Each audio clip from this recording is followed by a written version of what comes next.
Okay, so we are looking at chapter 10 here. So this is weight loss programming applications. So the idea here is to learn how to flow a session with like a weight loss client. So like part of the, I guess I'd say part of the art, of like effectively training someone is like you have to manage like all of your kinesiology knowledge and all of your physiology knowledge. But then you also have to be able to take all of that information and then like translate it into what actually works in your gym and what helps people actually learn how to do something, right?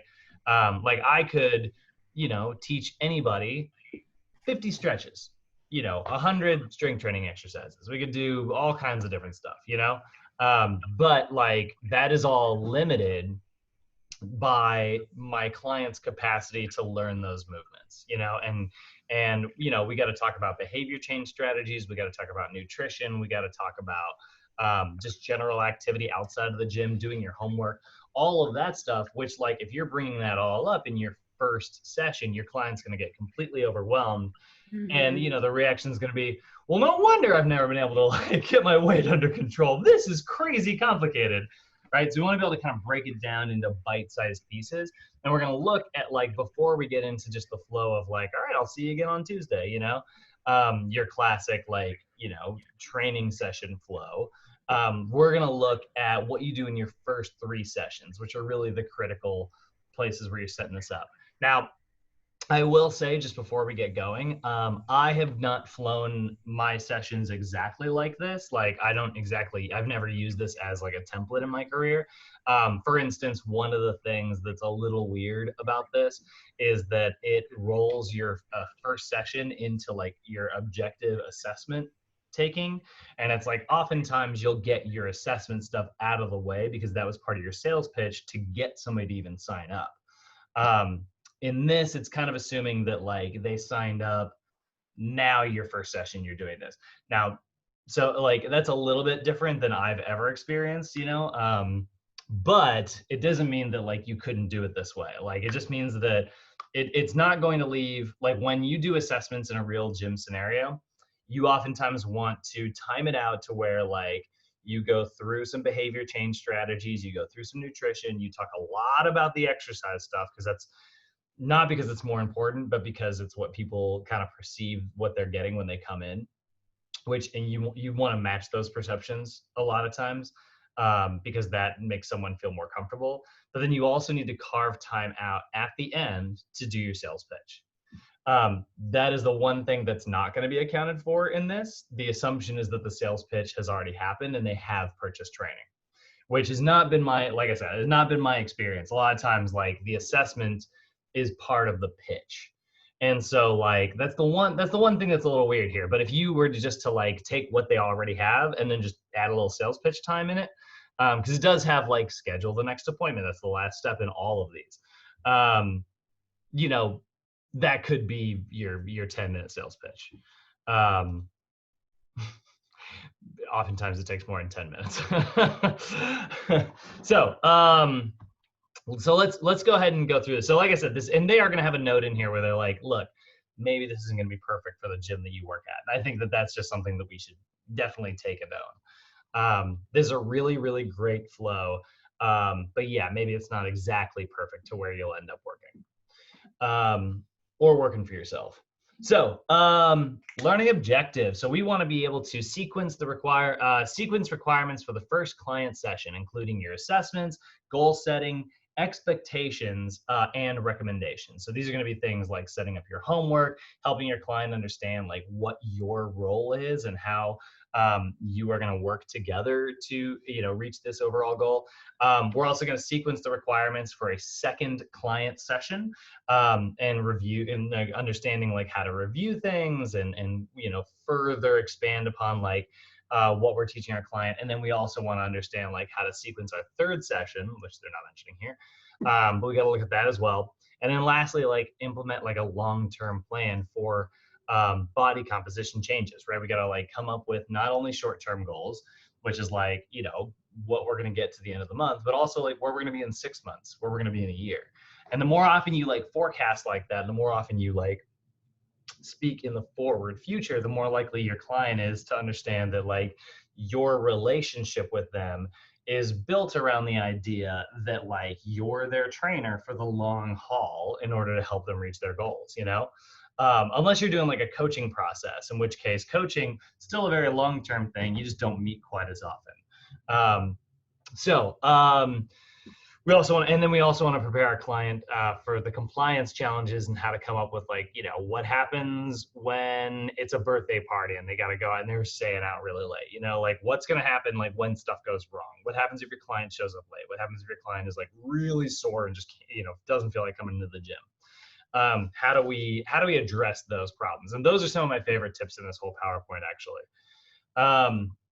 So think of today a little bit less of like objective, like, you know, measurement science where it's like, you know, degrees of an arm or whatever, or physiology of how stuff works. And think of it more as like the real world tips of what it's like to actually work as a trainer. So we're going to outline the flow of the first 3 personal training sessions with the goal of weight loss in particular. We will definitely be coming from the perspective of like a client who's trying to lose weight rather than like the perspective of a client who is, you know, dealing with osteoporosis or rather than a client who's like an athlete or you know, rather than like a youth client or anything like that. But most of this is pretty applicable in general to all of them. It's just that like some of the considerations we're gonna make. Like with an obese client, you got to be careful not to take them all the way to the ground because like getting up can be very cumbersome and uncomfortable. That isn't something you have to worry about with every client. So there'll be some tips that are definitely weight loss specific, but this applies pretty universally. We're also going to talk about like what our job is, like how to provide considerations for our client, our specific clients, like capacity, comfort level, and their goals, right? Again, comfort level is a big thing, especially with weight loss clients, because you will have people who feel very self-conscious. And then require any additional considerations throughout those first initial sessions. So first things first, like right as your clients, like, you know, starting to build a relationship with you, right? We've got to make our first impression. And so we can help our clients start off on the right foot by making sure that like before our session starts, always, always, always send them a welcome email, give them a reminder phone call, shoot them a text message, confirm all of the information that you can, be as absolutely clear as possible. What you never want to run into, and this is something where your client, you know, has some type of excuse, which is, oh, well, I didn't know where to meet in the gym. And that's, you know, I'm 5 minutes late because I was walking around the whole gym. It's like, nope, we are going to meet at the front desk at 2 p.m. on Thursday, the 26th. You know, those are all super clear pieces of information. You are basically what I like to call dummy proofing the scenario. The real term for that is you're managing expectations. You are managing anything that might come ahead. I'm sure any of my parents watching this know exactly what it's like. It's like, hey, go clean your room. And what I mean by that is like, I want your bed made. I want everything into your closet. Because it's like, well, you said to clean. It's like, I got the crap off the floor. And it's like, that's my definition of clean. It's like, no. This isn't about definitions. This is about following a sequence of steps, right? So we want to make sure that that's managing expectations. That's making sure that you're being very, very clear. So before your first session, call, text, email, the time and date of the appointment, where, actually, you know what? We'll do this. Call, text, email, the time and date of the appointment, what attire to wear. This is a big one. You don't want to run into a scenario where you're trying to get circumference measurements and your client is wearing something that just doesn't, you know, adhere to that. It makes it very difficult, or it's something they can't move in. Oh man, I wonder how many times I've had clients show up in jeans for assessments, because like assessments are like, you don't meet with your client beforehand. It's usually like you're getting it handed off. It's an appointment that was made for you. I've definitely had that happen so many different times, and I'm like, jeans? Like, you definitely know better than jeans. Like, you know, I would expect like a silly tracksuit or something that, you know, is old school fitness that doesn't make any sense. But like jeans or jean shorts at least. I've seen plenty of that. What attire to wear, and tell your clients exactly where to meet in the gym, right? That last one's actually a really big one. You know, having your client meet you in, you know, so that they don't have to like wander around.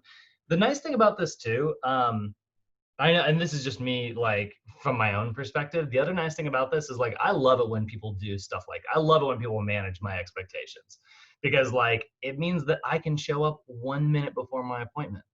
Like, if it's really clear, I don't have to worry about like all the stuff I don't know, and I don't have to show up super early and be like, I got to be proactive.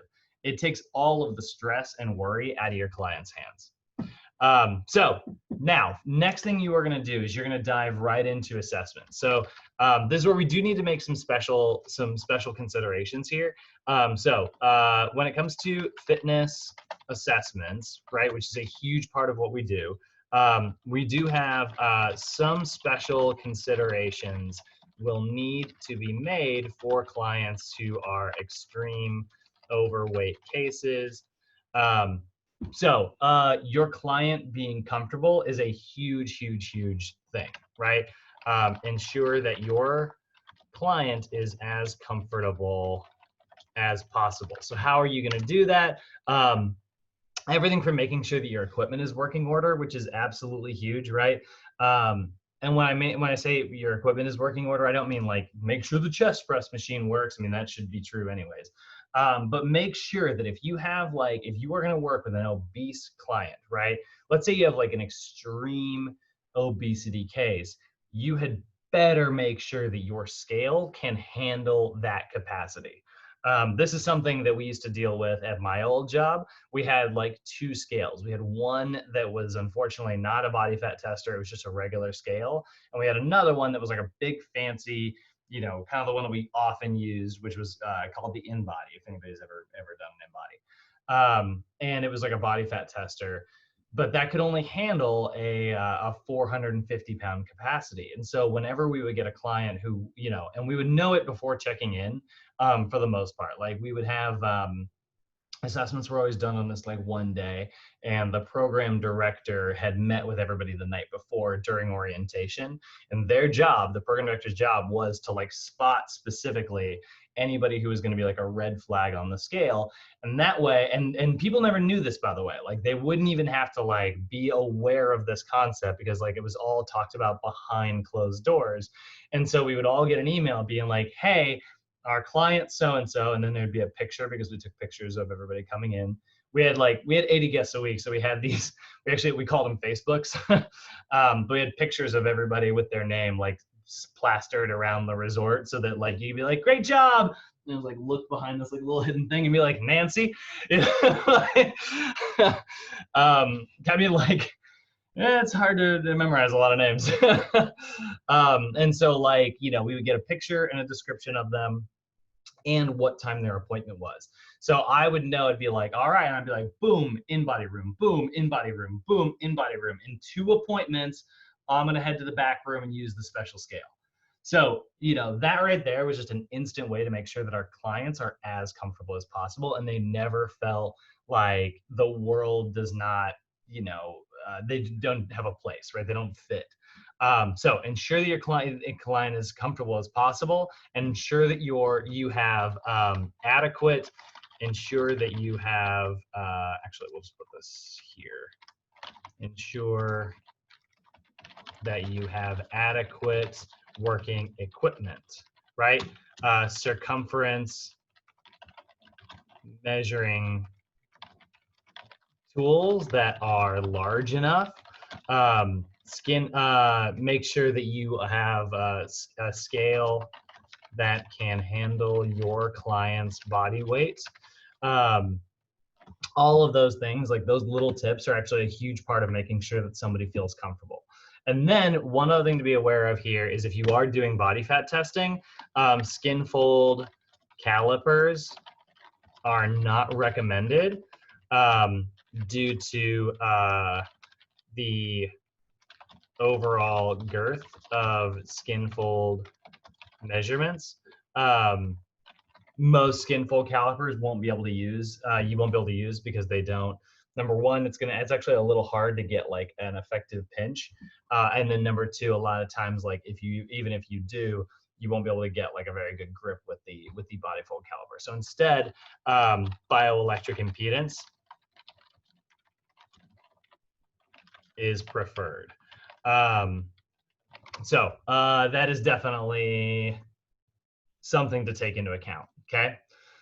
So that's a big part of like some of the concessions that you need to make with assessments. Now, the other thing is that you're probably going to need to modify certain postural assessments as well. So for instance, rather than doing an overhead squat assessment, you can do sitting and rising from a chair. And that can be a very good example of something that is a really good, comfortable adjustment, right? And so you're going to even say, all right, we're going to go do the overhead squat. And what I want you to do, you don't need to tell them that like, normally when I do this, it's just body weight, but you can just say, okay, so we're going to come right over here to this chair. I want you to keep your arms up as high as you can overhead, sit down, and then stand back up without using your hands.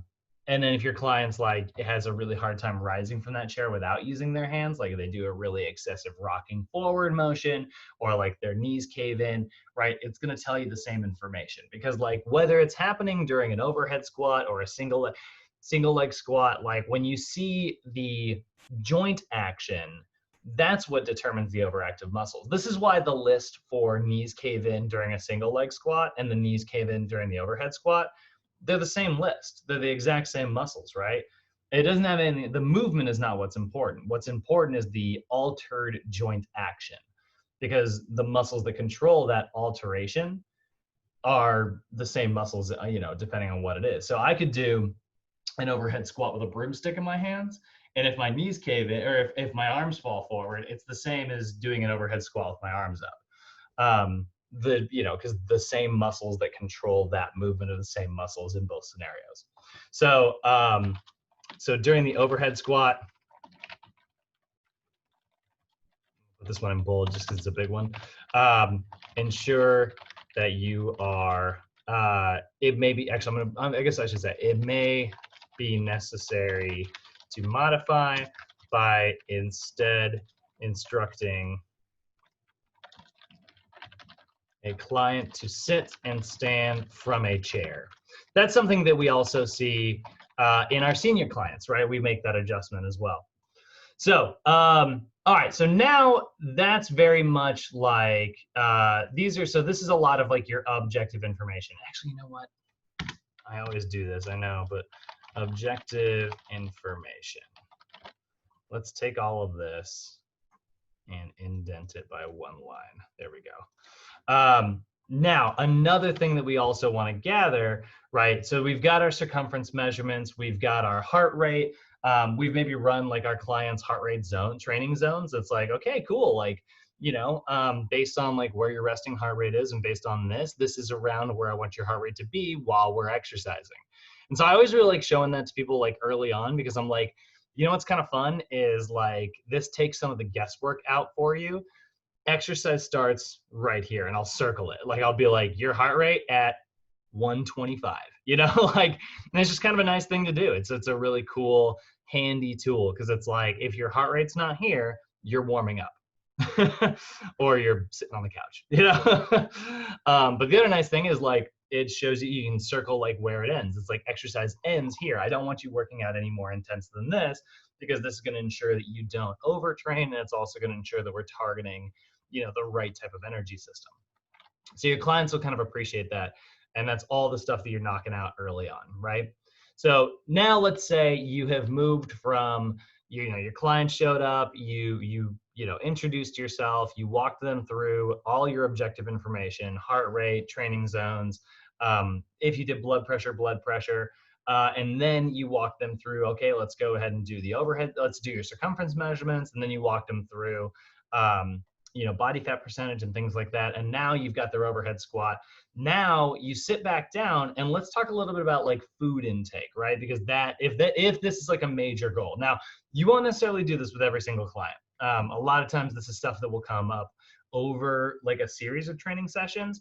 But especially with weight loss clients, like this is the number one thing that people will talk about. And so they want to know, how they can adjust their diet. Me personally, I don't like making dietary adjustments for my clients like too early on in their journey, just because I find that it tends to be a little bit too much too fast. But because this is such a very large, important, like this is what people are here to pay for. This is something that a lot of, like with weight loss clients, you are going to address this early on. So let's sit down and talk a little bit about like, let's do a food intake evaluation. So intake evaluation. Right. So this is where you are going to break down. Man, I can't spell it. Just today. No, it's in general. So we're going to do like maybe a 24-hour dietary recall. You could do a food log if your client actually has like a food log, if they've already been sort of making some small changes and they're like, you know what, I track all my calories and stuff. That's great. Like you can absolutely review that stuff. But for the most part, you're probably going to end up using a 24-hour dietary recall instead. That tends to be sort of the most practical, because it's like, all right, I want you to just walk me back through. Now, remember, going back to our nutrition class, the modifications that are necessary for a 24-hour dietary recall, if your client has already, like if yesterday was a holiday or something like that, that's totally an inappropriate time to use that, right? So make sure that they didn't have any special event in their life the day before. Food log, or maybe a food frequency questionnaire. So just asking, whoa, what happened? What did I do? How did this get over here? You, down here. What have I done? I'm probably gonna rewatch this. I never fully watch these videos, but I need to know what happened. That's crazy.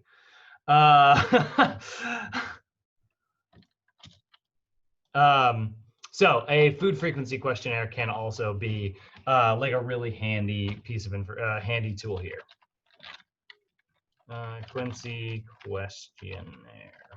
So then this is a really great time for you to be able to like discuss any dietary restrictions that they have. It can be a really great chance to talk about like, some general tips and tricks for how to adjust their diet and lifestyle, right?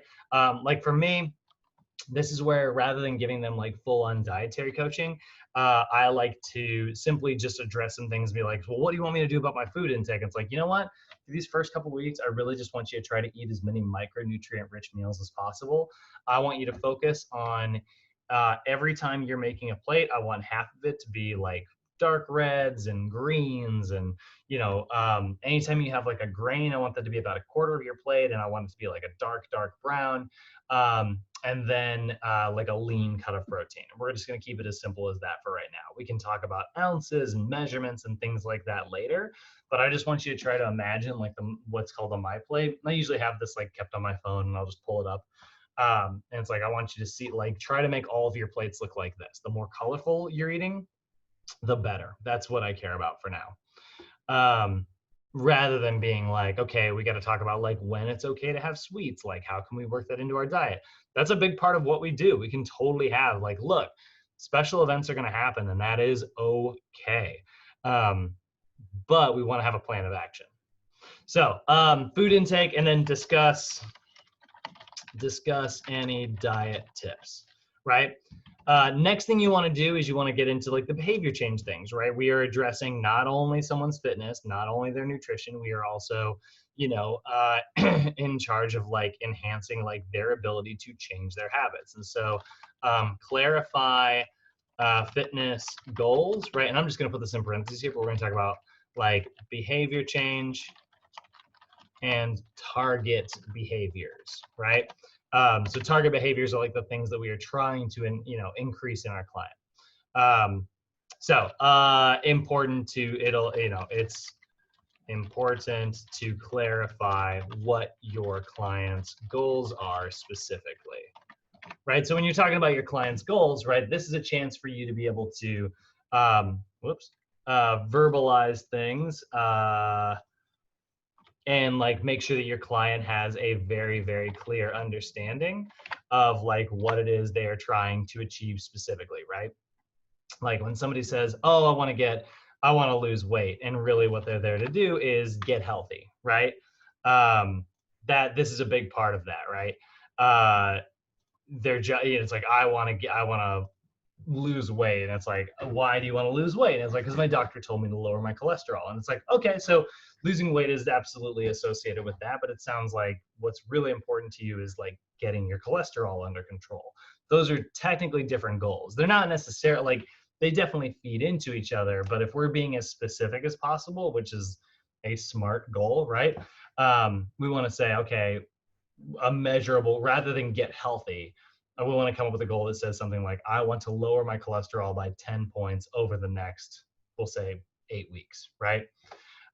So clarify your fitness goals, help your client like verbalize their goals in order to make sure that like they understand very clearly whatever it is that they are trying to achieve. Avoid unrealistic goals, right? So like experts agree that a weight loss of 1/2 to 2 pounds per week is an acceptable rate. This is actually what we're often seeing here as like a safe rate for your clients, right? That's what we were looking at, your BMI. Clients who are like overweight, oftentimes a reduction of 250 to 500 calories, and then clients who are extreme obese cases, a reduction of up to 1,000 calories, right? That's going to be somewhere around 1/2 to 2 pounds per week. Just for the sake of it, I do want to show you guys. I brought this up when we were talking about calorie reductions, but I never got a chance to actually, I never actually pulled this up. There has been some really interesting research around like what the most weight you can lose while maintaining the most lean mass. Like, like there's definitely like losing weight more slowly, which would mean you're going to lose lean mass much more slowly. But what's the maximum fat loss that you can have with the, like, what's the best, like what's the most of this while still having like a good ratio of that? And what they find is it's about 31 calories per pound of lean mass is how much you can maximally reduce your calories by. So for instance, like, oh man, these are all like, yeah, these are not exactly, I want to find the, these are all like silly articles. Where is the study? Maybe it is under the maybe they have a link to it. Okay, good job, MyFitnessPal community. All right, so here's a really interesting article that talks about like what the limit of like how many like should you reduce your calories by 500 a week so that you can lose 1 pound a week? Should you reduce it by 750 a week so that you can lose 1.5 pounds a week? Like, what's the maximum number while still maintaining muscle? So this article is really cool. Take a chance and read it. But what they have found is that it's about 31 calories per pound of lean body mass. So for instance, let's say you weigh 180 pounds, right? And you have 20% body fat. So you weigh 180 pounds and you have like 0.8% of your weight is your lean body mass. The remaining 0.2, the 20%, right? That's your body fat, right? So that means that you have 144 pounds of lean mass. If you take that number and you multiply it by 31, this is about how many calories per week you can cut from your diet. So then we take that and we divide that by 4. And that means that like at the most, you can have a 1,116 calorie deficit per day, which means that you can lose a pretty substantial amount of weight pretty rapidly. Now let's look at somebody who,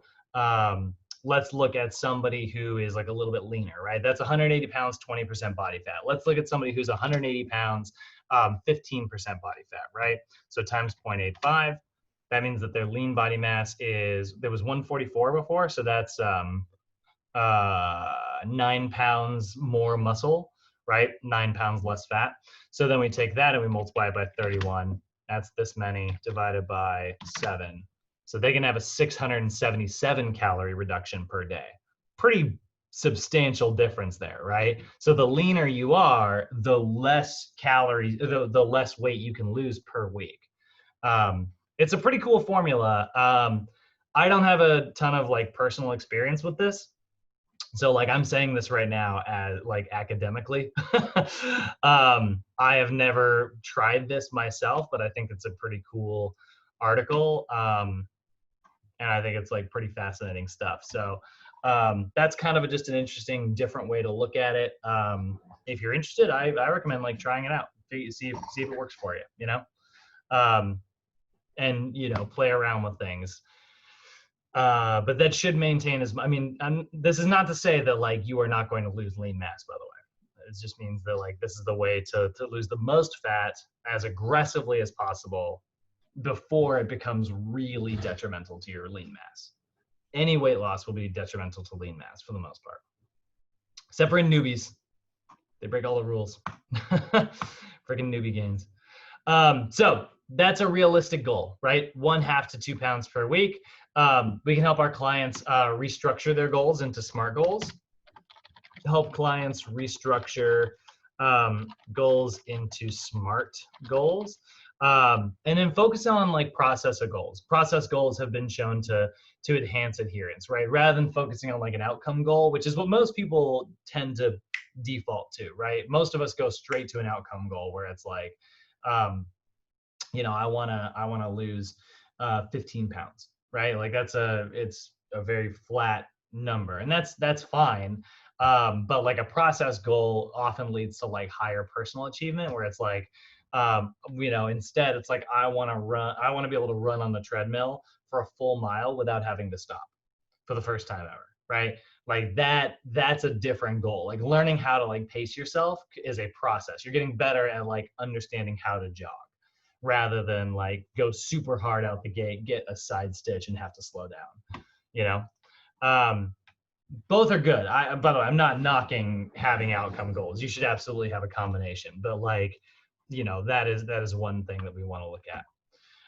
Now, before we dive into looking at these actual, you know, breaking these sessions down, let's get into, it's like you've done all the paperwork side of, you've done all the desk work side of things, right? You've talked about your assessment, you talked about your goals, you've done all that, this and that, and this and that.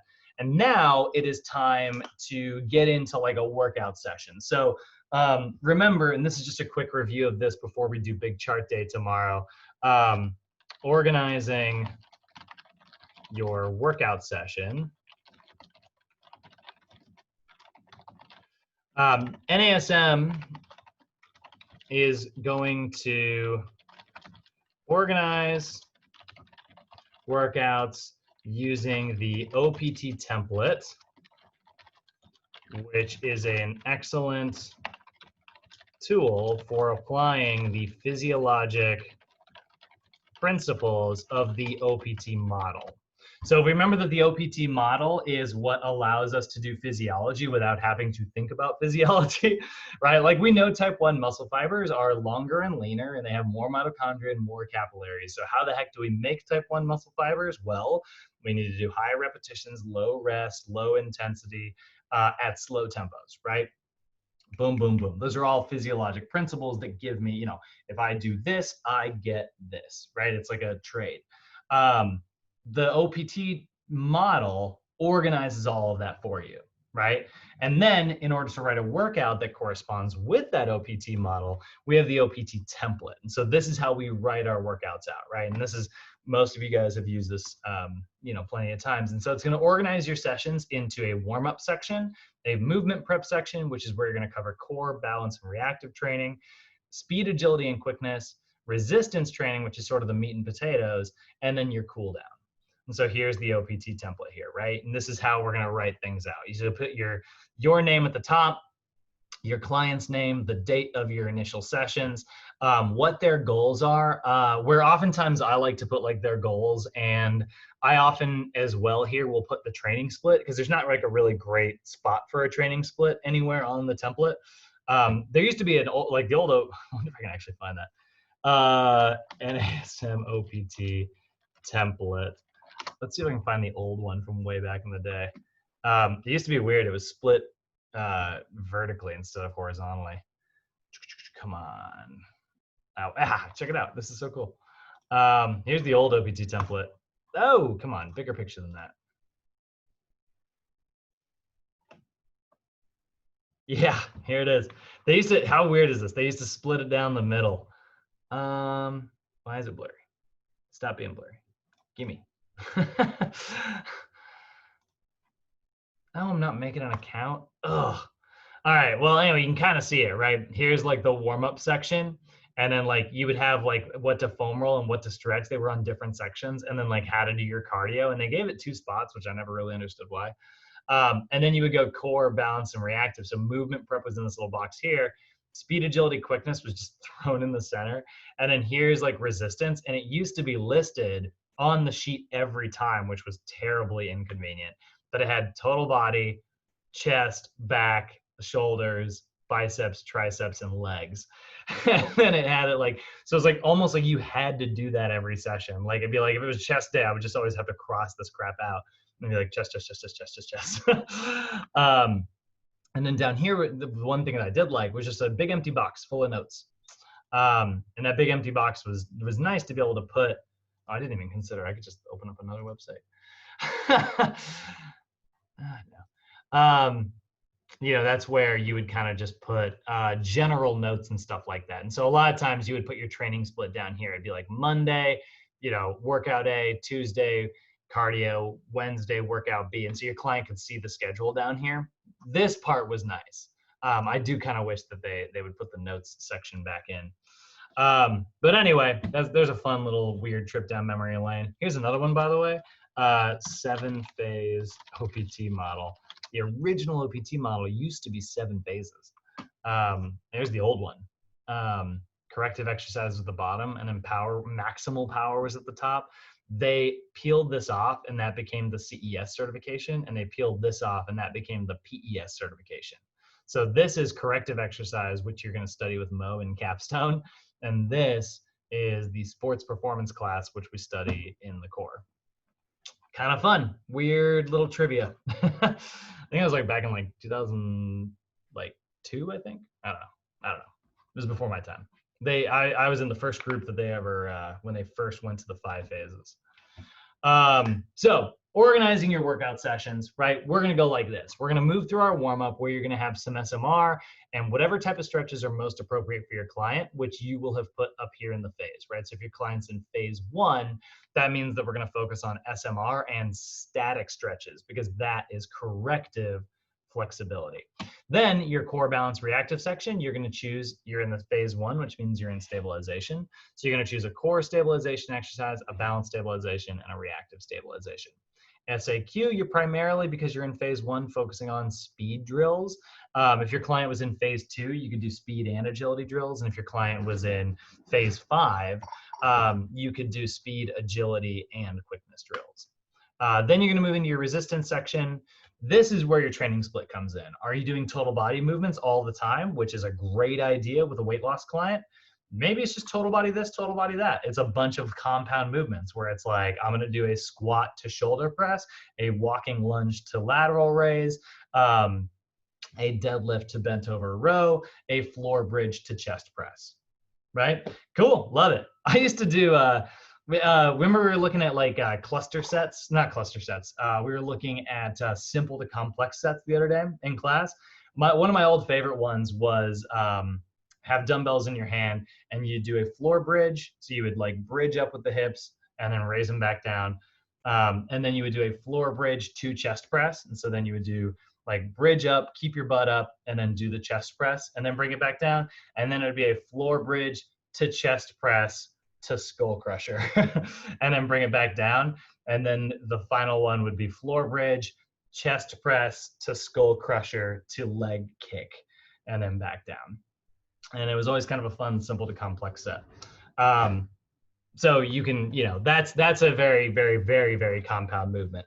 Or a flow, I guess you could call it that. That's what people are calling it nowadays. Kettlebell flows and things like that. But the resistance section is where you're either going to do total body exercises or chest day or leg day or back day or biceps or whatever. And then you're gonna cool it down with some more cardio and some more stretching based on whatever phase you're in, right? So that is how we're gonna organize these sessions for the most part. We're gonna break these down into different sections, right? So here's the thing. We're gonna talk about some special considerations. We're still very much like a lot of this has been special considerations for obese clients. So these are gonna be some of our rules that are specific to this specific type of clientele, okay? So in your warm-up, these are the special things you need to consider. Warm-up special considerations for overweight individual. You know what? Let's do this instead. Special considerations for overweight individuals, and we'll do warm-up. Okay, so looking at our special considerations for clients who are obese, generally you want to get into your cardio, you definitely want to get into your flexibility training, but in your initial sessions, you got to make sure that you're choosing the types of exercises that are comfortable for your client. So a lot of times, like when it comes to warming up your cardio, people who are brand new to exercising, their heart rate doesn't really know how to stabilize very well. So what'll end up happening is it's like, okay, I want you to be around 50% of your heart rate. So we're just going to do really slow on a treadmill walk here. And all of a sudden, like their body is like, what the hell is this? And their heart rate goes shoo in response. And so it just max. And then their body realizes like, oh, that was way too much in response. And then it slows it down.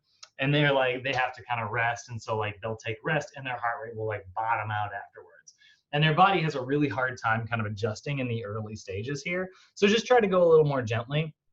Keep keep your client in a place where they can, you know, learn how to perceive their own exertion, right? If they feel like their heart rate is starting to spike, bring that intensity back before it gets. Don't try to push through that. And like, that's going to be the impulse people have.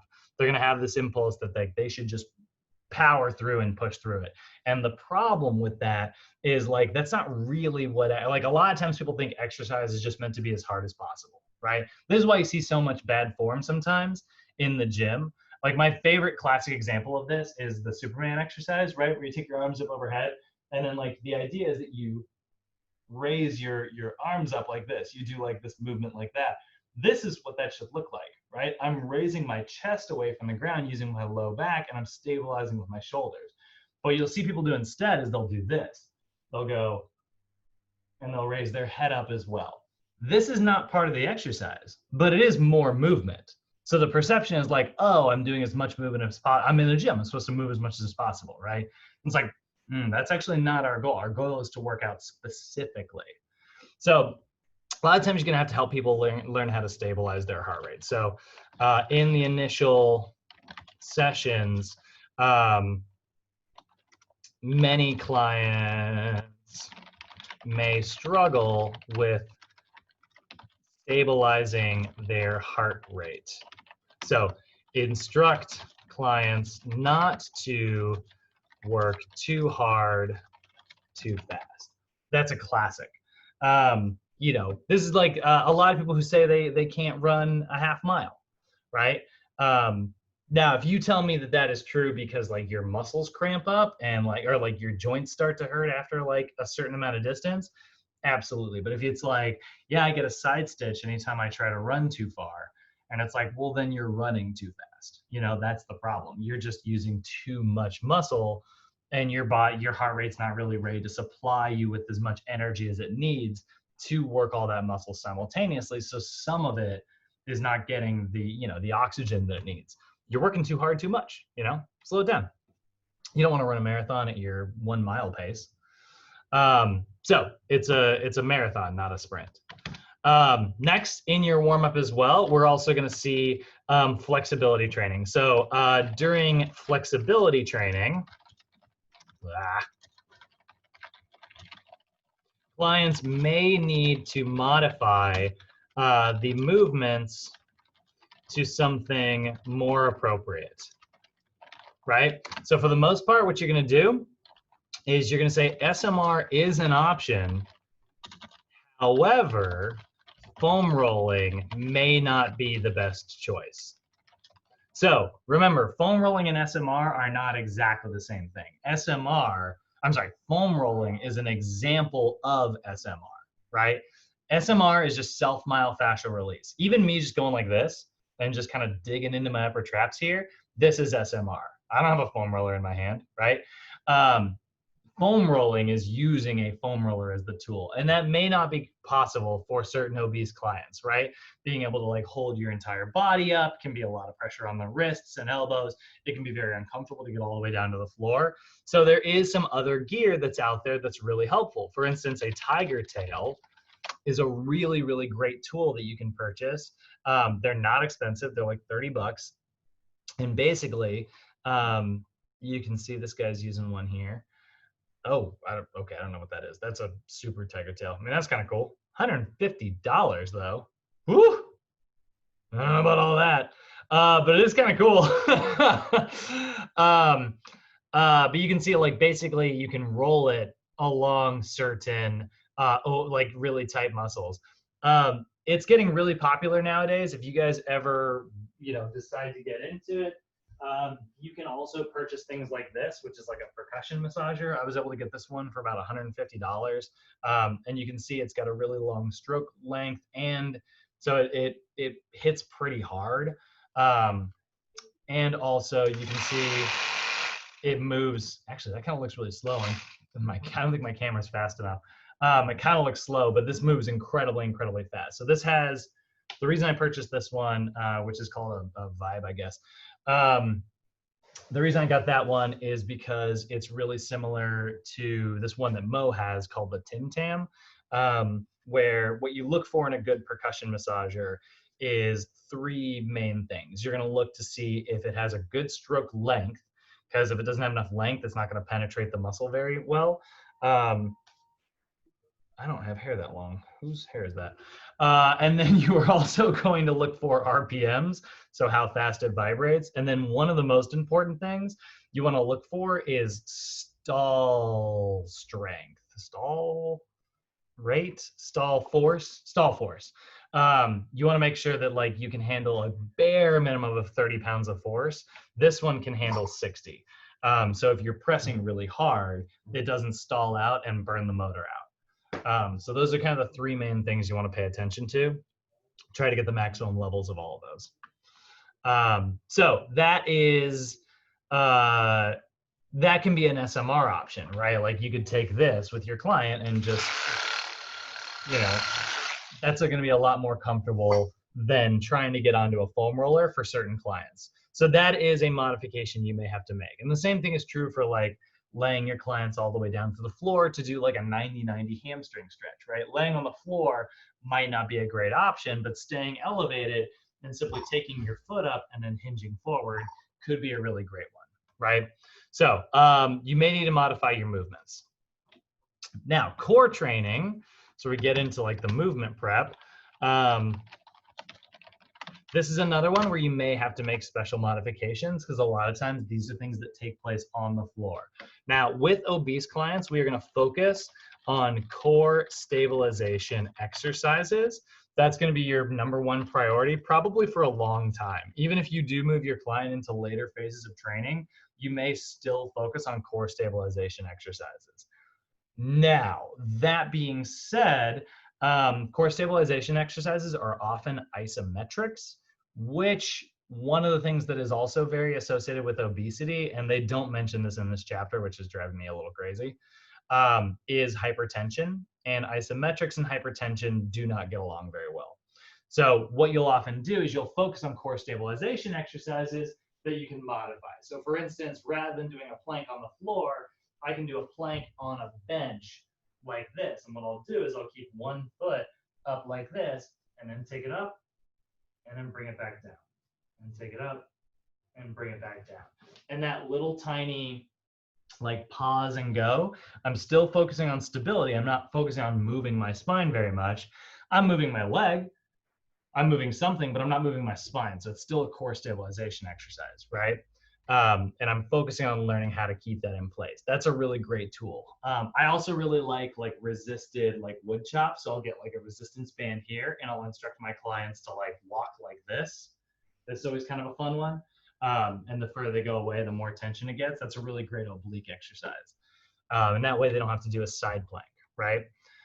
So focus on core stabilization exercises. Exercises may need to be modified, right? Avoid bringing your clients all the way to the floor, right? That's basically the big thing you're going to look at there. Balance training. A critical part of any routine, however, will often be saved and used during later sessions with your client. So a lot of times you're not going to address balance training in your first session, partly because balance training is frustrating and it's your first session, but mostly because like this is stuff that often takes up a pretty good chunk of time, and you really do have some other things that you want to move through with your client. So a lot of times your balance training, you'll kind of push to the second or third sessions in order to like teach your client those movements. But absolutely huge because again, this is a big part of neuromuscular efficiency. It's a big part of core stabilization, huge for literally any client. We got plyometric training.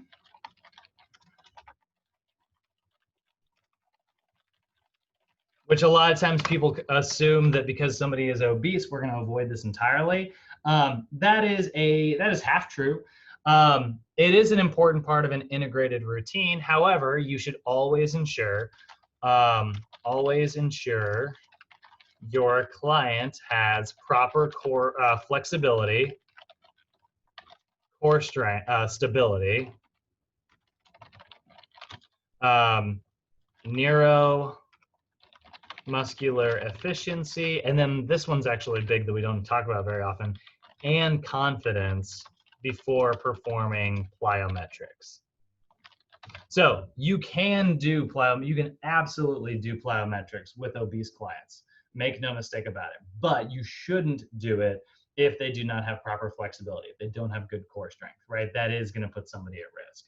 So a lot of times you're not going to cover this within your first 3 sessions. You're going to build somebody's foundation first and then introduce this later. But they're such a great calorie burner. They're awesome. Don't shy away from them forever with obese clients. I think it's a really good high moment actually to get like a client who, finally, you've taught them how to squat properly. They've really improved their mobility. And then it's like, all right, I'm going to teach you how to do a box jump. And they're like, what? That's a cool ass moment. SAQ training. Another one that kind of sounds like a lot of times people assume that you're just going to skip this with your obese clients. That's not the case. Again, you do want to make sure that they have proper flexibility, have proper core stabilization, they have proper neuromuscular efficiency. But these are such a great way to burn a massive amount of calories. They're super fun, they're mentally engaging, and they recruit muscle fibers that your client might not be recruiting. So SAQ training is great for weight loss individuals. And so this is typically not actually, you know what, I should put that up here as well. Typically not covered during the first 3 sessions. Typically. Not covered in the first 3 sessions. So we're gonna say the same thing there. But can be an excellent tool to keep exercise routines fresh and engaging, but the client should exhibit proper, again, we're going to see flexibility, especially in the calves, core stabilization, and neuromuscular before attempting. Right, so make sure that they do have all of those things before you make them do SAQ training, because it is kind of a higher risk situation, right? They're probably going to build up a lot of momentum. Biggest thing that you'll often see people struggle with who are brand new to SAQ training is stopping. It's the agility aspect. A lot of times people can get up to speed. It's slowing down that actually becomes an issue. So be cautious there. That's true of ultimate frisbee as well. Wham.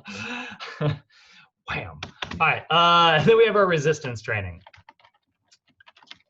So here's the meat and potatoes, right? This is really like the moment we've all been waiting for. And so this is an extremely important aspect. Typically, trainers will teach new individuals 2 to 5 resistance training exercises in the first 2 sessions, right? So you're really only focusing on a few movements here. Because remember, you've burnt up a lot of time going through your goal setting, your assessments. You've burnt up a lot of time for that. So you're really just going to focus on a few key movements here. And typically those key movements are going to be a total body exercise, chest exercises, and back exercises. Now I know what you're thinking. You're like, whoa, whoa, if you're like me, whoa, whoa, whoa, whoa, whoa. What about the legs? Right? Legs burn so many calories. And it's like, they do, but remember, your client has already done cardio, which is relatively new to them, and they might be a little exhausted in the legs. Also, their legs have been supporting them this entire time. Also, if it is an obese client, being on their legs is a pretty like hefty task already. And so it could be exhausting. So by time you get to the resistance section, their endurance may be waning. They may be getting really tired, and the lumbopelvic hip complex is easily injured, and so is the knee, and so is the ankle complex. So we're going to avoid straight up legs in our initial sessions. That's not saying that we're not going to get to them. Leg exercises are going to be extremely important, but we do not want to overwhelm them with too much in those early sessions. And really our goal here is to burn calories, and we're going to burn calories by continually moving. If you make somebody do a leg exercise and then they get ill and they have to sit for the rest of your session, you may have worked really hard at one moment, but the overall number of calories that you burned is going to be low. So we're going to focus on total body exercises, chest exercises, and back exercises. What about biceps and triceps and shoulders? They're great, but again, those are going to be lower calorie burners. And we are going to try and work the largest muscles we can without overwhelming the legs, right? So we're kind of getting like, this is a min-max scenario.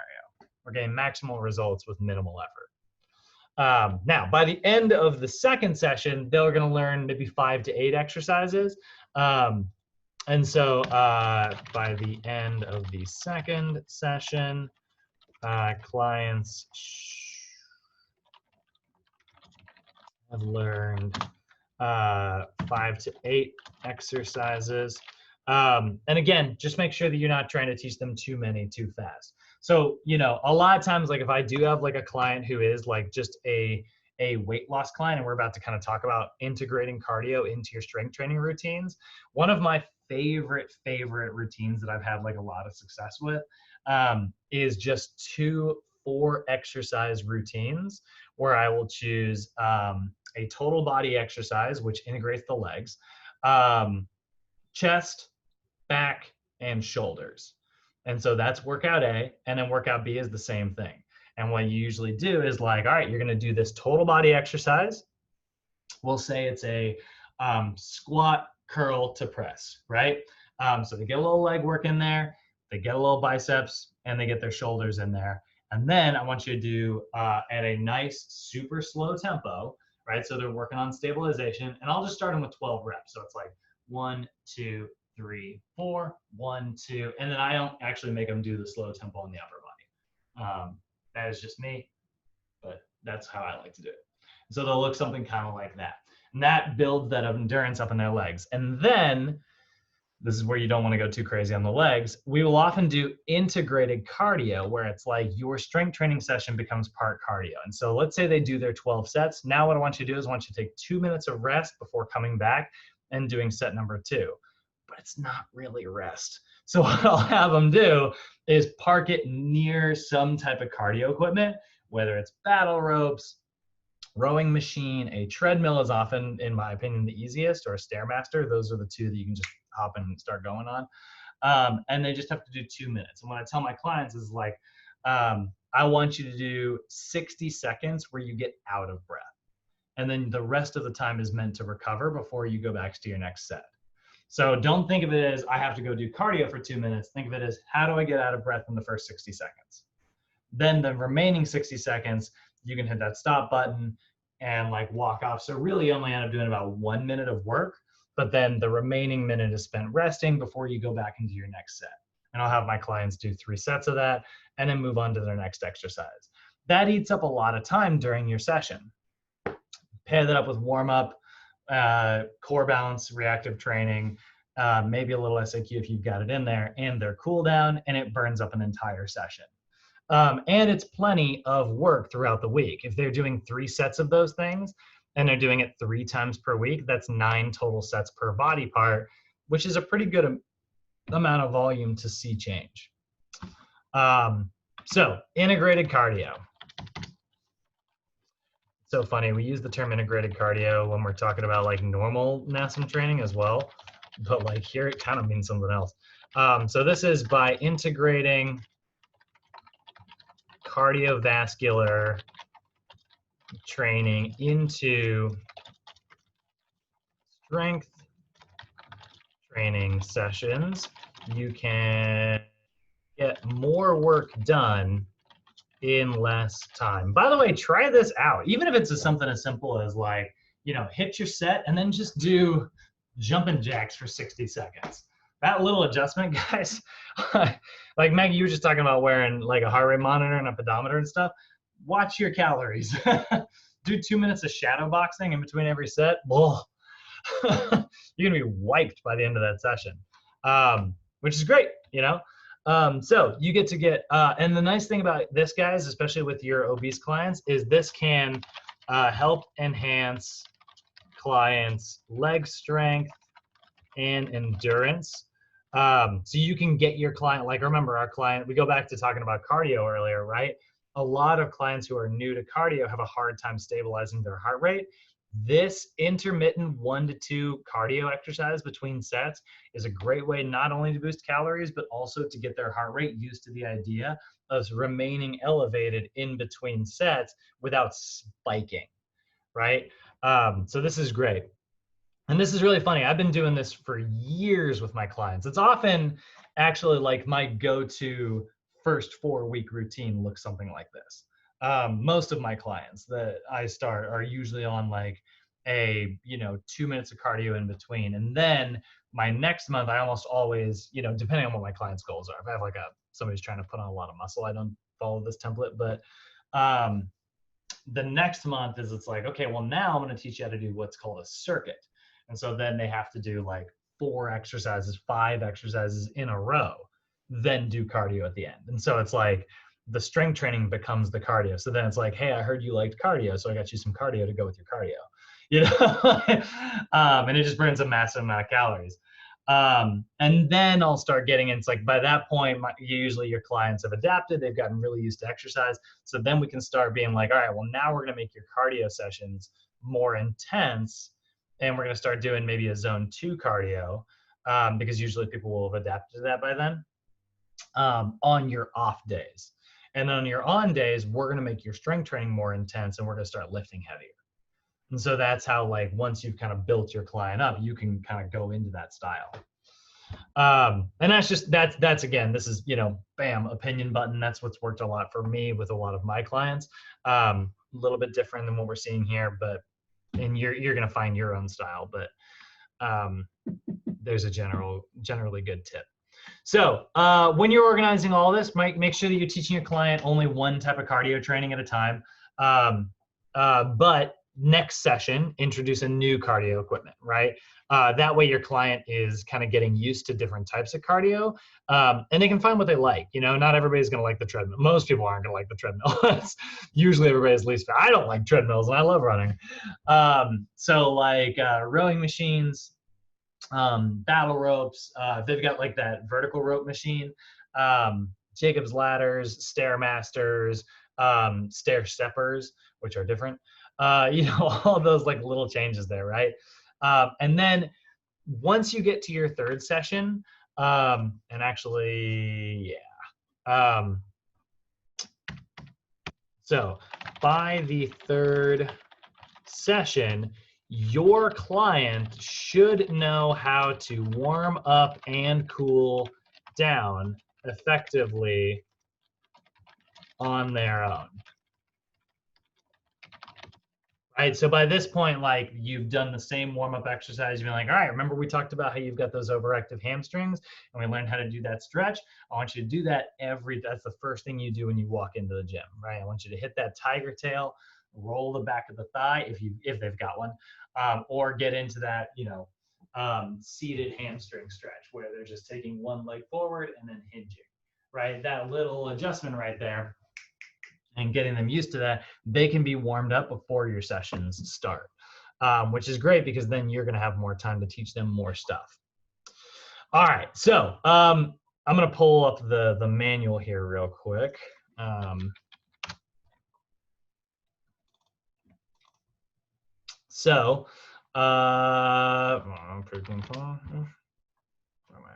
too high, too far.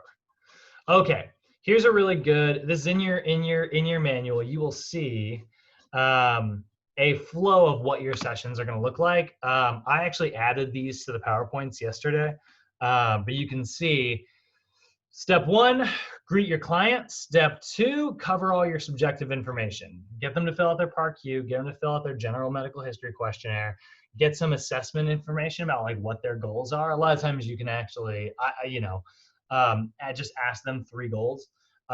Pretty simple actually, and then you can help them, work on that later. And then review any of their eating habits, 24-hour dietary recall, food frequency questionnaire, whatever. Then it's time to like, all right, great, go ahead and stand on up. They're already at the desk, stand them on up. You've got your tools right there at the desk. Get those circumference measurements, get their heart rate before you make them stand up. Go hit the scale, get their body weight, body composition, BMI, and then, chairs right there. If they need to use the chair for the overhead squat, bring it down, bring it right back up. This can all happen at the sales area. Then get them onto the gym floor. And it's like, all right, let's go teach you how to warm up, do some flexibility training, do some core training, resistance, and a cool down. You're going to base all of those exercise selections, and this is where knowing your overactive, underactive muscles becomes really handy because you are essentially choosing things that your client can do, like based on stuff that you just gathered a second ago, right? And it's like, hey, I saw your knees cave in. So come on over here to the flexibility section. With the knees caving in situation, you've got a really tight muscle in your hip and you got a really tight muscle in one of your hamstrings. So what I want you to do is I want you to stretch those out. So that hamstring muscle that's really overactive is called your biceps femoris.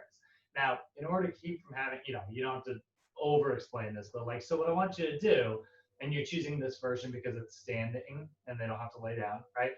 You don't have to tell them that, but keep it in mind. So what I want you to do is I want you to take your leg up like this. And you'll notice I naturally open my hips up away. That's because the flexible part of my hamstring is the big meaty part, but what's tight on you is the outer part here. So I actually want you to make sure you square your hips up like this as you try to extend that. And if you can even bring your hands across your body in the opposite direction. That's going to stretch the outside part of your hamstring, right? That's that standing biceps femoris stretch that's in your textbooks. And then we can also do a standing TFL, right? So the other one is a tight muscle in your hip here. So I want you to take your leg back. I want you to take your same side arm up as whatever leg is back, lean away, and then turn that foot away. Again, you'll notice my hip wanted to open up because this muscle's overactive, right? So I need to make sure that I square my hips, and that's going to stretch out that TFL. So you teach your clients a few key flexibility movements that they can incorporate before they start working out, based on whatever you saw during that overhead squat. If their feet turned out, you'd be doing a calf stretch and, probably biceps femoris again.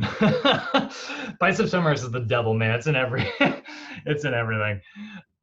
So then be like, all right, now that we've done a little bit of flexibility, actually, sorry, they do flip this here. I actually forgot about this.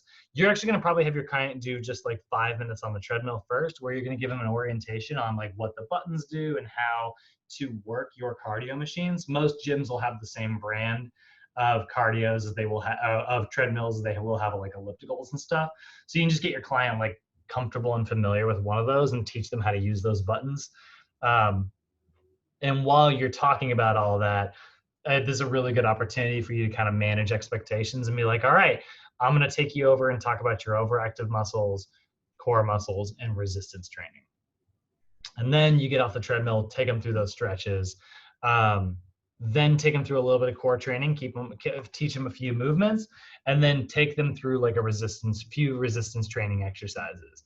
And that's, if you have time, that's a great place to kind of throw that cardio in between, because then that person's going to leave and be like, you know, they're going to tell their friends and like, hey, how was your fitness assessment today? And they're like, it wasn't an assessment, it was a workout, you know. It was great. And it's like, this isn't even the workout, this is the assessment.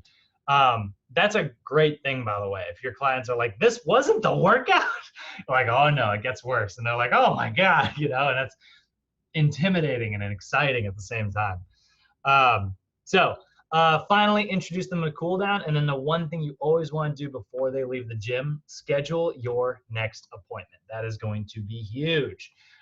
Get them on the books, right? So you can see we've got all of that kind of broken down here in the PowerPoints as well. Now, let's say that was a Monday and you've got them scheduled for Wednesday to come back in for session numero dos, right? This, by the way, is where, like I said, it kind of starts to break down a little bit compared to the real world. If you are doing all of this in your first session, which is probably that free assessment that most people get, scheduling your next appointment is like, do your sales pitch, then schedule your appointment and be like, hey, thought that was really great. Like, you know, based on what we saw today, like what I'd like to do is get you scheduled for another couple sessions so I can get you a routine, teach you a routine. You know, let's meet 3 times a week. Let's meet 4 times a week. Let's meet once a week. You know, figure out like what works for your client, show them the packages, look for what they can afford, and go through all our sales techniques. So that's not mentioned here, but honestly, that's how it'll probably work in most actual real world scenarios. And I know that this, by the way, for anybody who's thinking, this looks like it's a lot to get through in your 1 hour assessments. Your assessment is an hour as it is advertised, but you know, if you are new to this and your schedule is open, there's no reason you can't take 90 minutes. So you will have time for your sales pitch. But what I will say is, like, the better you get at this stuff, honestly, guys, you'll burn through this in 40 minutes. I usually like to have about 20 minutes to go over like different sales options personally. And that's because I like to be slow, methodical, and non-threatening. But I know some people who have so much success where they're just like, all right, credit card. And they'll be like, and it just works. Some of the most aggressive salespeople I know, and they're great at it, you know, and they're also really good trainers. So next session, let's say they sign up, right? And they're going to come in for session number 2. First thing you want to do, review everything that happened in that last session to remind them of, you know, successes and pitfalls. Like, remind them of like your last session, go through it all. So it's like, so last time we talked about this, we talked about that, we talked about some effective strategies, and we were discussing your food. How did that go? And so then you can review some of that nutrition information. You don't need to gather, you still have desk time, right? Built into that second session. There's desk time here. But last time that desk time was spent gathering assessment data. This time it's like, all right, let's talk about food.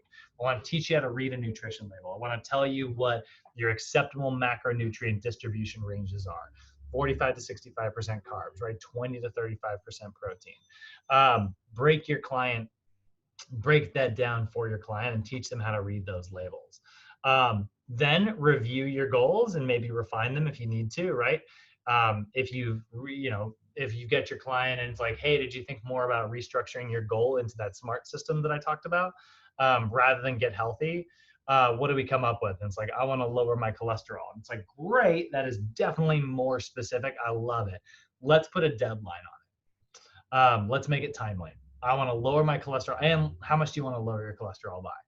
So it's like, okay, I want to lower my cholesterol by 10 points by September 15th. Cool, great. now we've really refined your goal. That's specific, right? It's measurable, it's realistic, it's attainable, and it's timely. And then hit the gym. Oh, actually, wait, schedule your next appointment. This is another one that I slightly disagree with. I always do this always at the end of every session. But I do like how they got a flow here. It's like you're already at the desk, so knock it out before you get started. But so that's what they're saying there. But then get into your workout, right? Review, maybe show them a new flexibility routine. I personally like to have my clients doing about 3 to 4 stretches before every workout. And I like to have like different stretches for workout A compared with like workout B or workout C, just so that they have like a little bit of variety. Again, you don't want to overwhelm your client with too many though, so be cautious with that. Then introduce your balance training and introduce that integrated cardio, right?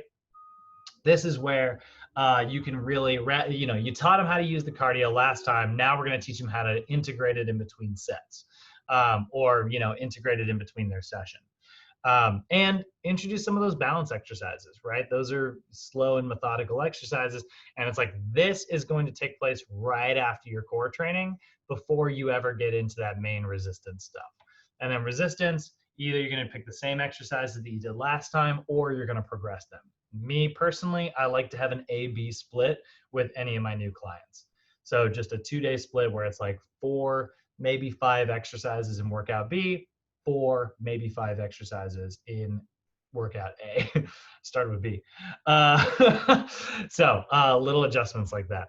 And then cool them down. They can do that on their own if they remember their warm-up that you did. You can have them go through that, or you can cool them down. Then we got a third session, and third session is where now you're pretty much in a flow, right? Now you kind of got all the learning stuff out of the way, and it's like, all right, welcome back. Let's get back into that workout A again. We're going to almost revisit some of the stuff that we did last time or in our first session, but this time we're going to integrate that cardio and balance into the routine. So now it's like they've done their warm-up and flexibility stuff on their own. I always have all my clients do that, and I always end my sessions in a place where I can see my next appointment. And that way I know if they have done their warm-ups. But then you can take them through their core training, take them through their cardio. I love the way they got this set up. It's like core, cardio, balance, cardio, resistance, cardio, cool down. That's a little bit different. This is like you would do like set 1, 2, and 3. So they'd be resting in between sets, and then they do like maybe 5 minutes of cardio. Then you have them do their balance, maybe 5 minutes of cardio, resistance training, 5 minutes of cardio, and then cool down. Me personally, I like to do the same thing, but I like to split it in between sets. So I like them to do core, balance, 2 minutes of cardio, core, balance, 2 minutes of cardio, and then resistance, where it's like exercise A, cardio, A again, cardio, A again, cardio, B, cardio, B, cardio, B, cardio. Both work. I think you can find ways to do that however you want to split it up. And then review their food journal and nutrition at the very end, where it's like you're going to sit down with them and be like, all right, so last time we talked about nutrition stuff and how to food track. Let's see how that went. And so you take them through all that. And then again, schedule your next appointment, right? So that's kind of a flow for those first 3 sessions there. How are you feeling about that? Pretty good? Yep. Okay, so the last thing we're going to cover here are screw-ups. Let's talk about like how to overcome challenges. So overcoming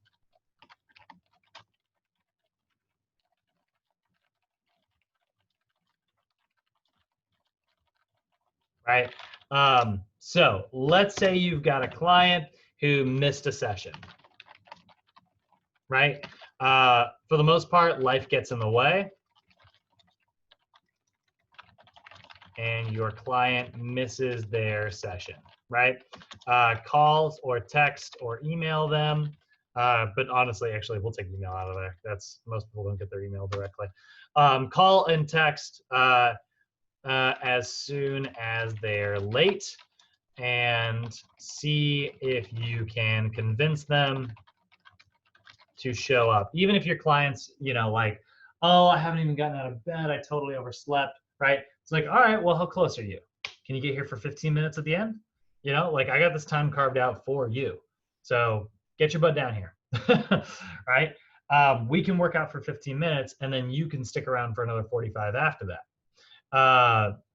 That's really big. So make sure that, and you know, actually, I should say what they say here. You are calling within the 15 minutes to see if they're okay. That's actually your first priority.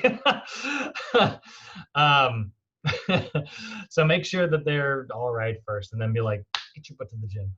And then don't forget, guys, remind them of, I gotta put this in capitals, of missed appointment policies. Remind your client, like, hey, if you don't give me 24 hours advance notice, I have to charge you. It's the rules of the gym, or it's the rules that we, you know, laid out in our contract when we first started. Same thing is true of late arrivals, you know, right? Losing even, you know, they love what they gotta say. Like, losing 10 to 15 minutes of an hour-long session can totally screw up your whole flow, right? You got to make sure, and your client will come, the other thing is, like, your client comes rushing into the gym, they're not warmed up. And so it's not even safe to jump into exercise. You have to do some stretches first, which means you're losing even more time. Chronic lateness, if your client is doing that, a lot of times that can be a sign that their commitment is wavering. Exercise is hard. People are going to lose interest, right? You want to revisit their goals, because that can enhance and be like, that can get them to recommit. It's like, hey, remember, like, we're trying to, you know, drop that cholesterol down the next 8 weeks. We got to be here. We got to commit to that, right? We're not just doing this for the sake of doing it. We're doing it because we have a goal in mind. And they're like, you know what? You're right. That's right. I got to recommit. So a lot of times you can also make up for lost time with extra cardio incorporated into the session. I will tell you my way of dealing with people who show up late. What the heck? Am I just way off on this word? Incorporated. My method is that I go into I never actually had like a bag, but like some people, like, people called it my bag of evil goodies. And it was like, all right, you showed up late, so here are a few of my pre-made workouts.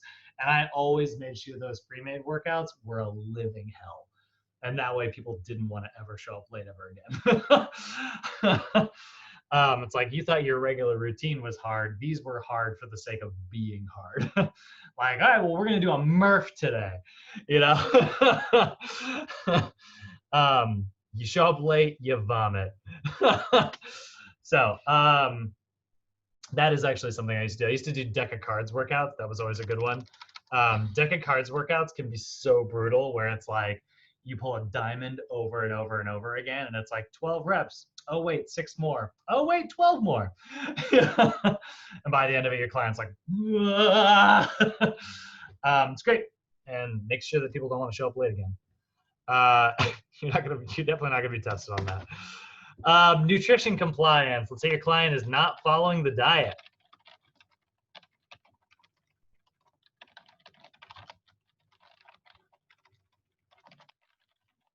Right? So it sucks, man. This is what I mentioned last night, but it has been documented that people who are overweight often underreport their calories by 30 to 40% compared with people who tend to control their weight a little more effectively. They only, almost everybody underreports, but that's by like 16%. That's a huge difference. Again, it's probably not genetics. It's just some people were taught how to measure food a little bit better, you know? Working with your client to help, like, you know, more effectively track their foods can be a really great way. So ask your client why they're struggling, right? You are trying to get to the bottom of this. Like, do they have lack of support at home? I gotta tell you, I think I'm exaggerating what I'm about to say, but I gotta say, it's like 9 out of 10 times when somebody is not sticking to a diet plan, it's the spouse's fault. I think I definitely think I'm exaggerating there, but man, let me tell you, like, you know, like a husband who, wants to go out or like wants to have junk food, or like a wife who wants to like make a special dinner, or like my mom loves cooking. And so like my parents both love leftovers. Like my parents both firmly believe that leftovers taste better than the initial meal. There's just something special about like everything mixing together for 24 hours and then getting heated up. My parents love that, and so because they love leftovers so much, they'll cook huge portions. But my mom also really loves cooking. So then she'll be like, let's make dinner. And it's like, we have leftovers from yesterday, and you want to make another dinner, which will inevitably lead to more leftovers. So I swear, like, it's like, it's married couples feed off of each other. So is it a lack of support at home? Is it that they don't have time to prepare food? That's a big one, right? Or do they just not know how to shop for healthy foods? Figure out like what's going on. Why are they struggling? Get to the bottom of it. Relapse, which can be psychologically very frightening, right? Clients may experience relapse, which is going to happen.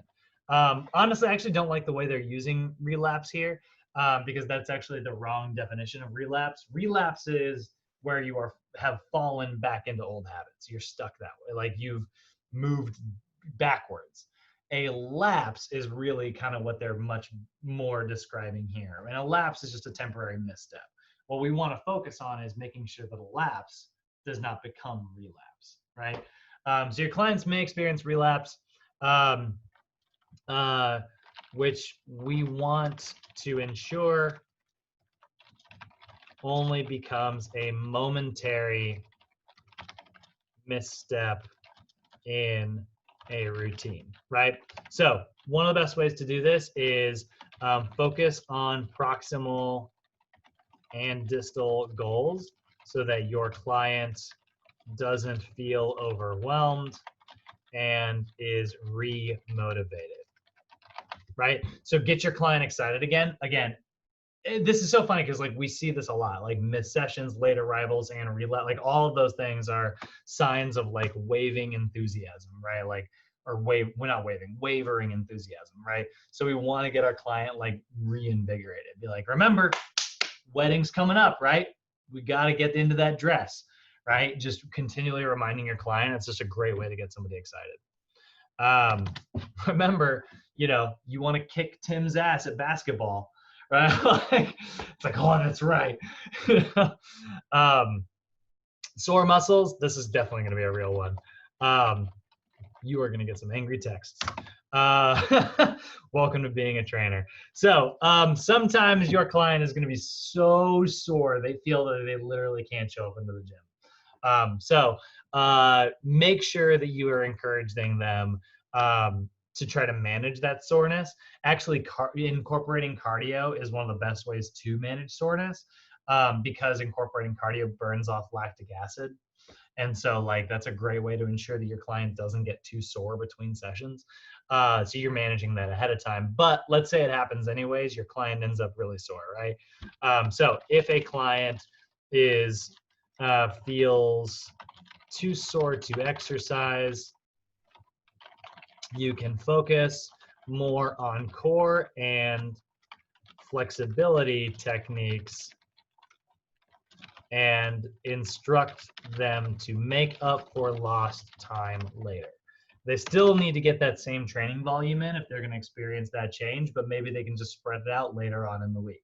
Maybe you normally work out Monday through Friday and they show up on Wednesday and they're just so sore they can't do it. And so you focus more on like flexibility. And it's like, all right, on Saturday, I want you to do an extra 20 minutes of cardio. Just get out and go for a hike, right? That little calorie burn can help keep them on track while you do give them a little bit of time to kind of relax those muscles. The book is going to say a couple tips for dealing with soreness: hot showers, cold showers, Epsom salts, things like that. Those can be effective, with the exception of Epsom salts. There's not a lot of scientific evidence to suggest that that does anything. It's not like it's penetrating your skin. However, they're pleasant. It's kind of cool, you know. It feels nice to be in there, which causes you to relax, and that is good for sore muscles. So I don't know. I think it's a placebo effect personally. But hey, if it works, it works. Extreme hunger. You get a client and they are just complaining. They're like, look, I keep falling off my diet. I just cannot eat that few calories. Cool, great. Thank you for making me aware of it. Let's fix it, right? Figure out what is causing the hunger first. That's actually at the bottom of the slide here. You may want to identify like what's triggering that hunger. Then address it, right? So if your client is stress eating, or maybe they just find that they're eating a lot in social situations, like they work in an office where there's a lot of candy jars on everybody's desk, you know? That is a real thing, by the way. There's just candy jars everywhere because like that attracts people and that gives you someone to talk to. It's a great way to break up a boring ass work day. And so like you're gonna hear clients complain about it all the time. So you got to come up with strategies for that, right? Making sure that like they are not hungry is one of the best ways to do that. So small snacks throughout the day, drinking plenty of water, making sure their meals are balanced rather than just like super high in protein, which is the big mistake that most people make. Protein does lead to higher levels of satiety, but because it's not very balanced, eventually your body starts experiencing cravings, oftentimes psychologically, even if it's not feeling it like in your gut. So make sure they have snacks, plan meals, and try to keep their stress levels low. All those things can be really helpful. Reviewing their food journals to make sure you're looking at their food intake. And then, like I said, drinking plenty of water. Both of those can be super, super helpful. And then here's one that is definitely going to happen. Frustration, right? Not meeting your goals fast enough, hitting a plateau, talking about everything we talked about yesterday, right? This is where cluster testing is going to be so handy. So clients can often get frustrated from plateaus or lack of progress. This is why testing many different variables is important, right? Body fat, circumference, weight, performance, etc. There's a lot of things, right? Maybe your client isn't losing any weight, but they are losing inches. That's progress, right? Focusing on lots of different things is really helpful. Also, you can keep this, taking the importance off of like weight is really huge. And then also like teaching your client not to weigh themselves every day, which is a super unhealthy thing. Generally weigh once a week, or if you can get it, every 2, 3 to 4 weeks. That's even better. And lastly, eating out. Birthday parties. Eating out, holidays, special events. Boy, these are common, right? Biggest thing you can do is have a plan of action. Help clients develop a plan of action to deal with special events. It's totally okay to have birthday cake, but you need to make sure that like you are going to have a slice so that you participate, right? Keep like mentally have that in your head before going to this event rather than having to rely on willpower when it comes along. Consider what you're going to eat before you eat it, not after, right? So if your clients are going to eat out, make sure they adjust their calories for the day. If they know they're going to like a special dinner, maybe they're going to have planned snacks ahead of time, so that like when they go out to that dinner, they don't order something that is a massive portion, right? Or maybe you reduce your overall calories throughout the day, but be careful with that one because that can lead to higher levels of hunger, which means they get an extra order of fries when they go out, right? And then suddenly, you know, it was all counterproductive. So it's okay to have sweets. It's okay to have heavier foods. We just want to make sure that the portions are very reasonable. And teaching your client to take that approach is it's way more than half the battle. So in your first few sessions, you want to make sure that your program is extremely important. Like having a structure to your program is an incredibly important thing. You want to make sure that your client is adopting healthy habits early on, right? We want to show them, it's like, look, I've got these first 3 sessions structured because structure is going to be the key to you meeting your goals, right? Find a practical sequence that works for you. I love that they put that in here, by the way. Maybe you don't follow this directly. This is not the only blueprint that's going to work. It's a blueprint that does work, right?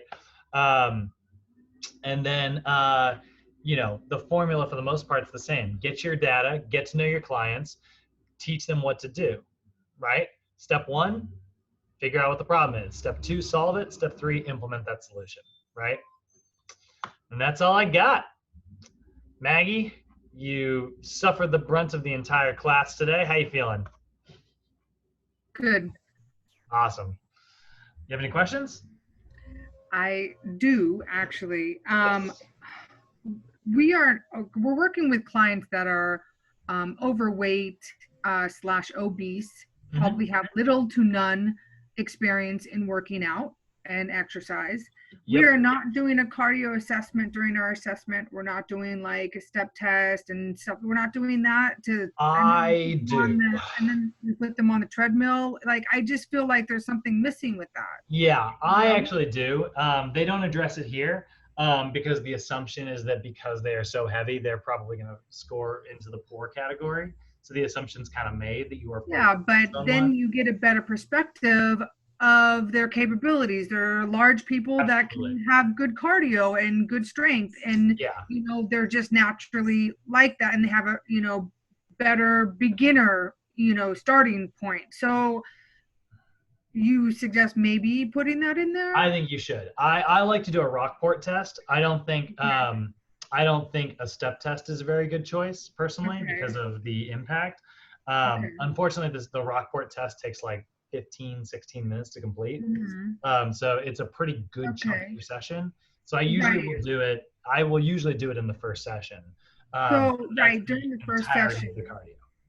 So could you work that into maybe like your training part of the first session, like having those like, the assessment, the push and pull, and this sitting in the chair, and I actually don't do push pull a lot of times. Okay. Personally, because they're overweight. Yeah. Okay. So, but can you use that as like your workout? Oh, totally. Yeah, it's not part of the assessment part. It'll be part of the workout part. Okay. So, and actually, I do this. Actually, another adjustment I make. I do the same thing with the overhead squat.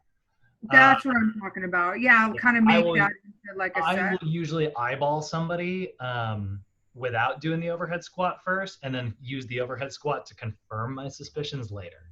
So I'll be like, when somebody like is standing, I'll usually take a good look and look for knee valgus just while they're standing, and be like, okay, this person's knees are going to cave in. Okay. Some of it you can't find. Like, you're not going to know if somebody is like an excessive leaner or an asymmetric shifter or something like that. But a lot of times I will use the overhead squat to confirm my suspicions rather than, totally do it. But that's also something that like you get better and better at the more you do it, Right. You can see it. Like, I've got shoulder rounding, I have a forward head, Can you use the squat overhead squat test as a progression to kind of see how they do with all of it? I use it as my leg exercise. I use it as my squats built into that total body. This is total body, so I use it then. So you can kind of work this into the parts of the assessment into the training portion of the first day, right? Very much so. Okay. And then can you email them the PAR-Q eating habits ahead of time, goal setting, and just see if they can do it as much as they can beforehand to kind of save you a little bit of time during the first session? You can go over it with them, obviously sit down and go with them, but can you send it to them and see if maybe they can fill out some of it themselves? You can. I think it'll be rare. I think it depends on like what type of scenario you're working in. If you're working in a commercial gym, I don't think you're going to have that opportunity, but I certainly think you can. Okay. That's it. Awesome. Okay. All right. Awesome. Homework Thanks 4 so will be much. up later. All And I'll right. fix homework Awesome. 3. Thanks. Have a See you nice later. day. Bye. Yeah, you too.